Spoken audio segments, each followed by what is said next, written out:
네, 할렐루야. 오늘은 11월 17일 주일입니다. 성경 히브리서 11장 35절에 보면 이런 말씀이 나옵니다.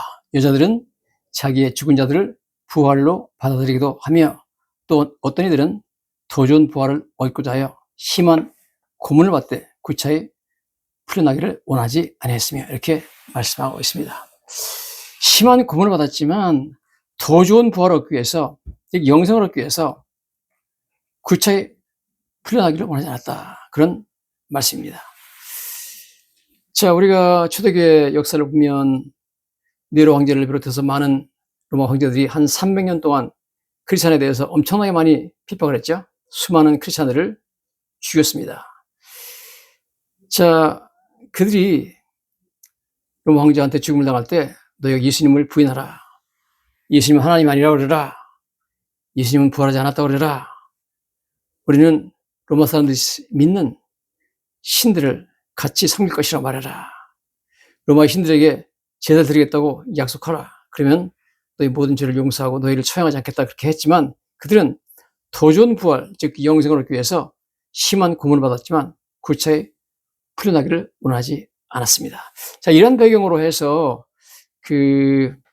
1895년에 헬링크 시엔키에비치라는 사람이 쿠오바디스라는 그러한 소설을 썼고요. 그것이 1951년에 영화로 제작됐습니다. 자, 그 영화를 제가 이제 서울에서 대학교 다닐 때 단성사에 가서 봤던 기억이 납니다. 쿠오바디스라는 그 뜻은 쿠오바디스 도미네라는 뜻에서 나왔는데, 주여 어디로 가시나이까 하는 말입니다. 자, 어떻게 됐냐면 로마에서 네로 황제가 엄청나게 크리스찬들을 핍박해가지고 크리스찬들이 콜로세움 원형 경기장 안에 끌려와가지고 거기서 웅크리고 앉아가지고, 구석에 웅크리고 앉아가지고 손발을 묶여서 있습니다. 굶주린 사자들을 풀어줘가지고 굶주린 사자들이 크리스찬들을 잡아먹으러 달려오고 있었습니다. 자, 이런 상황에서 수많은 크리스찬들이 죽어나가는 가운데 베드로가 자기도 체포당해서 죽을까봐 무서워서 로마를 떠나서 다른 곳으로 가려고 길을 떠나고 있습니다. 로마 교회로 가고 있는데 갑자기 자기 앞에 예수님이 나타났습니다. 베드로가 예수님한테 물어보죠. 주여 어디로 가시나이까? 이게 쿠오바디스 도미네입니다. 그러니까 예수님께서 말씀하시기를, 베드로야, 나는 네가 핍박받는 내 자녀들을 버리고 가는 그 로마로 간다. 그들을 만나고 나는 간다 그랬습니다. 너무 죄송하고 너무 미안해가지고 그런 눈물 흘리면서 예수님께, 예수님 용서해 주세요, 제가 가겠습니다. 그리고 베드로가 발길 돌려서 로마로 가가지고 그 콜로세움으로 들어가죠. 들어가 봤더니 수많은 크리스찬들이 거기서 구석에 웅크리고 앉아가지고 사자들의 공격을 받으며 뜯어 먹히고 있습니다. 그때 베드로가 일어나가지고 큰 소리를 치죠. 여러분, 용기를 내십시오. 이 세상 나라는 잠깐이지만 하나님 나라는 영원합니다. 영생이 있다는 거죠. 소리치는 데다가 붙잡혀 가는 것을 보게 됩니다. 자, 이처럼 로마 시대 때 잔인하게 크리스찬들을 핍박했던 대표적인 황제는 네로 황제부터 시작해가지고 디오클레티안 황제, 그리고 마르쿠스 아우렐리우스 황제였습니다. 저는 고등학교 때 마르쿠스 아우렐리우스의 명상록이라는 것을 잠깐 이제 배웠어요, 학교에서.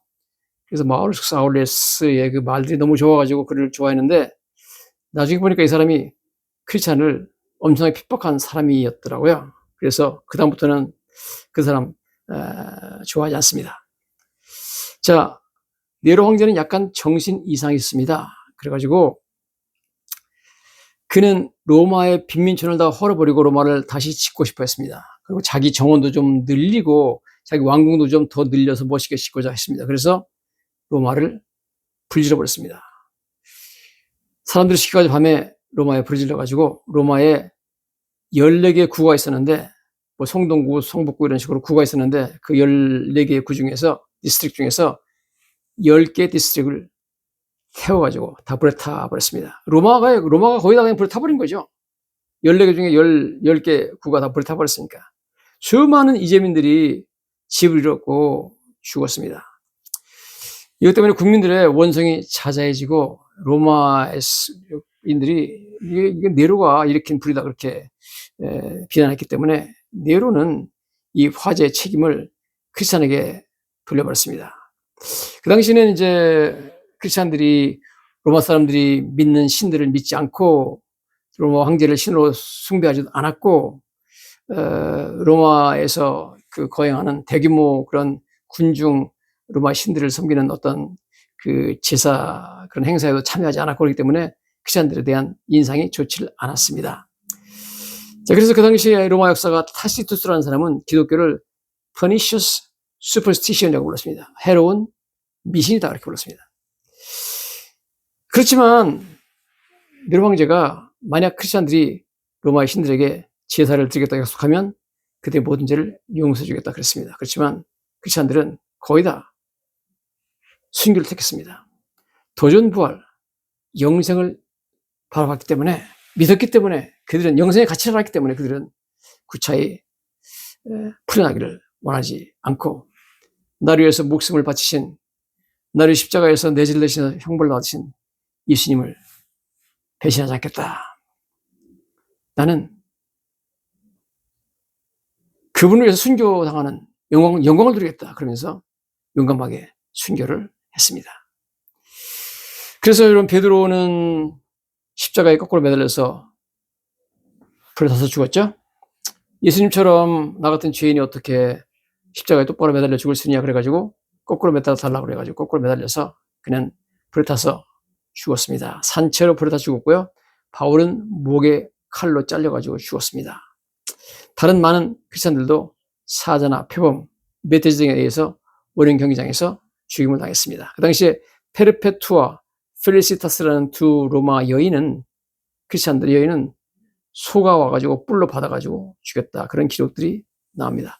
주로 이러한 처형이 콜로세움에서 점심시간 때 이루어졌습니다. 많은 로마인들이 와가지고 점심시간에 와서 그것을 구경했습니다. 로마인들은 이 크리스찬들이 죽는 모습을 마치 축제를 보는 것처럼 즐겼다고 합니다. 때로는 이런 처형이 하루 종일 계속되기도 했습니다. 엄청난 참 핍박이 로마에 있었고 그러나 놀랍게도 크리스찬들은 더 좋은 부활을 얻기 위해서 심한 고문을 받되 구차히 풀려나기를 원하지 않았다. 성경은 이렇게 말씀하고 있습니다. 자, 부활보다 더 좋은 부활이 있다 하는 거죠. 성경에는 예수님께서 죽은 사람 여러 명을 부활시키는 내용들이 나옵니다. 마르다와 마리아의 남동생 나사로 요한복음 11장에 보면 죽은 지 4일 만에 예수님이 부활시키시죠. 회당장 야이로의 딸, 12살짜리 예쁜 딸을 마가복음 5장에 보면 예수님이 가셔서 손을 잡아 일으켜서 부활시킵니다.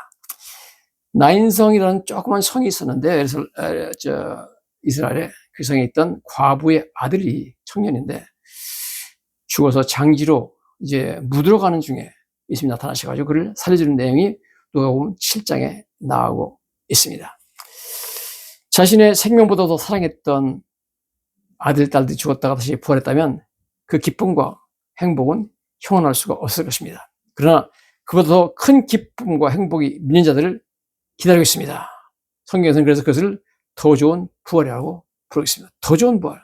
Even better resurrection 이렇게 말하고 있습니다. 남편이 아들 하나를 남겨두고 일찍 죽어서 젊은 나이에 과부가 되어 아들을 어느 정도 키웠는데 갑자기 아들까지 죽어버린 나인성이라는 좁은 성의 과부의 심정이 어떻겠습니까? 세상이 다 무너져 내리는 것 같은 심정이었을 것입니다. 그러나 마침 장래 행렬을 보신 예수님께서 다가오셔서 과부에게 울지 말라 그렇게 인자하고 부드럽게 말씀을 하시고 관에 손을 대시며 청년아 내가 내게 말하노니 일어나라 할 때 장지로 실려가던 아들이 일어나서 말도 했습니다. 살아났습니다. 그 기쁨과 행복은 형언할 수가 없을 것입니다. 그러나 그보다 더 큰 기쁨과 행복이 믿는 자들을 기다리고 있습니다. 그래서 성경은 그것을 더 좋은 부활이라고 말하고 있습니다. 이렇게 기적적으로 부활했던 아들, 딸들도 언젠가는 늙고 병들어서 죽었습니다. 그러나 여러분 영생으로 부활하는 이런 더 좋은 부활은 죽지 않습니다. 그래서 이런 부활보다 더 좋은 부활이라고 성경은 말하고 있습니다. 그것은 즉시 이것은 바로 다시 죽지 않고 부활한 후 영생하는 것입니다. 영원한 낙원에서 영원히 행복을 누리며 사는 것입니다. 이것을 성경에서는 더 좋은 부활이라고 말하고 있습니다. 이 영생으로의 부활이 더 좋은 부활인 것입니다. 이 세상에서 죽었다가 살아난 사람들은 다시 옛집에 살게 되며 다시 똑같은 환경에 살게 될 것입니다. 그러나 더 좋은 부활을 얻을 때 우리는 천상의 낙원에서 살게 될 것입니다. 생명수강이 흐르고 생명나무들이 줄려 있고 정금으로 만들어진 길이 있는 도시에서 살게 될 것입니다.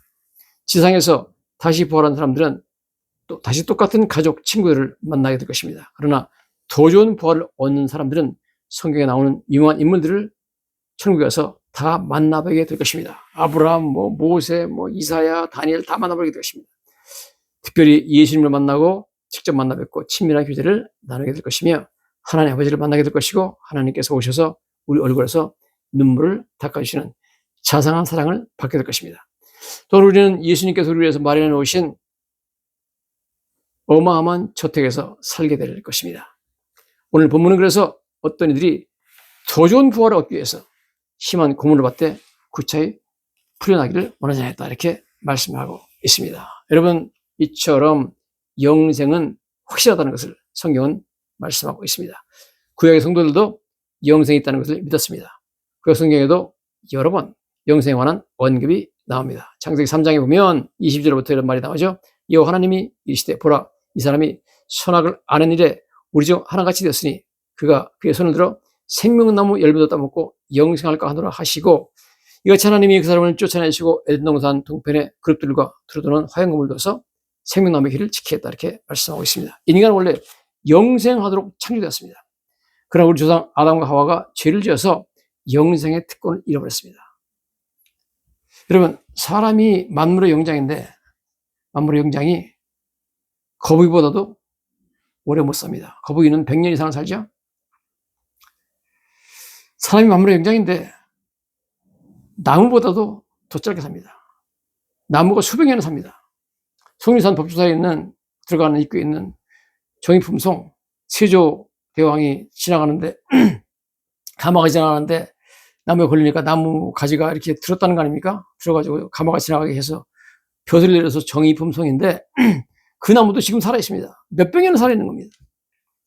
그러면 여러분 인간에게 원래 하나님이 만드신 상태는 영생입니다. 영생이 정상이고 죽는 것은 비정상입니다. 그러면 여러분 우리가 다시 영생을 얻는 것은 정상 상태로 돌아오는 것입니다. 새로운 것이 아니죠. 그 구약의 다니엘도 영생에 대해서 말씀을 하고 있습니다. 땅의 티끌 가운데서 자는 자 중에 많은 사람이 깨어나 영생을 받는 자가 있을 것이다. 수치를 당하여 영원히 부끄러움을 당할 자도 있을 것이다. 이렇게 말씀을 하고 있습니다. 기억해야 될 것은 다니엘 말처럼 영생도 있고 영원한 부끄러움도 있습니다. 예수를 믿으면 여러분 영생을 하게 될 것이고 예수를 믿지 않으면 여러분 영원한 부끄러움 지옥의 생활을 하게 될 것입니다. 성경 욥기 19장 25절에 이런 말씀이 나오죠. 내가 알기에는 내 대속자가 살아계시니 마침내 그가 땅 위에 서실 것이라. 내 가죽이 벗김을 당한 후에도 내가 육체 밖에서 하나님을 보리라 이렇게 나와 있습니다. 이번 성경 보면 After my skin has been destroyed. 나의 피부가 파괴된 후에 yet 그러나 in my flesh 내가 다른 육신을 입고 I will see God. 하나님을 만날 것이다 말하고 있습니다. 우리는 현재 육체를 벗은 후에 새로운 영생하는 육체를 입게 될 것입니다. 그래서 더 좋은 부활입니다. 자, 우리는 천국에서 깨어나면 예수님과 같은 형상으로 변하게 될 것입니다. 성경에 이렇게 나와 있죠. 요한일서 3장 2절에 그가 나타나시면 우리가 그와 같을 줄 아는 것은 그의 참모습 그대로 볼 것이기 때문에 이렇게 말하고 있습니다. 자, when Christ appears, 주님이 나타나실 때 we shall be like him. 우리는 그와 같이 변할 것이다. 여러분, 우리는 영생으로 부활할 때 예수님과 같은 영광스러운 모습으로 변화하게 될 것입니다. 우리는 예수님처럼 30대 초반의 젊은이의 모습으로 부활하게 될 것입니다. 그래서 여러분 이 부활이 더 좋은 부활이 되는 것입니다. 성경에서는 영생이라는 단어가 무려 41번에 나옵니다. 신약성경에 예수님께서 41번 말했습니다. 그러므로 여러분 영생은 가장 강력한 약속으로 보장되었습니다. 영생의 존재에 대해서는 전혀 의심할 필요가 없습니다. 영생의 존재는 분명하고 확실합니다. 하나님께서는 믿는 자들을 부활시켜서 제2의 인생을 살게 하실 것입니다. 우리의 지상에서의 제1의 인생 너머에는 천상에서의 제2의 인생이 기울이를 기다리고 있습니다. 우리는 더 이상 죽지 않게 됩니다. 죽음과 질병, 노화 현상은 더 이상 우리를 괴롭힐 수가 없습니다, 여러분. 우리는 예수님처럼 영원히 살게 될 것입니다. 아직도 영생의 존재가 믿어지지 않으시나요? 영생의 존재를 확실히 증명해준 중요한 사건들이 있습니다. 즉 영생하시는 분들이 지구를 방문한 사건입니다. 제2부에서 말씀드리고자 합니다. 할렐루야.